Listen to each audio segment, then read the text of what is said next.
Մենք կարծում ենք, բացի ամեն ինչից վերացարկվելով, մենք կարծում ենք, որ նախորդ ընտրությունների համեմատ մենք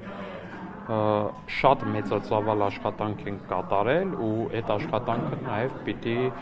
արտացոլվի, այդ աշխատանքի գնահատականը մենք կարծում ենք, որ լավ կլինի, որ արտացոլվի քաղաքացու քվեում։ Սա էլ է կարևոր հանգամանք։ Բայց կա այնուհանդերձ մտավախություն, որ Սահմանադրության նախագիծը խորհրդարանում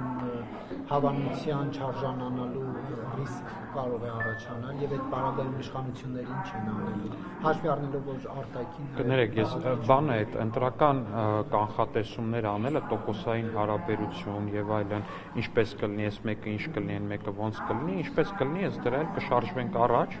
բայց իմ կարծիքն է, որ դա լավ ժանր չի քաղաքական գործչի համար առհասարակ նման կանխատեսումներ անել։ Ուրիշ բան, այո, մենք կարող հայտարենք եւ մենք հայտարարում ենք, որ մեր ակնկալիքը եւ մեր նպատակը այս ընտրություններում սա է, բայց սա մեր նպատակն է եւ ոչ թե մեր կանխատեսումը կամ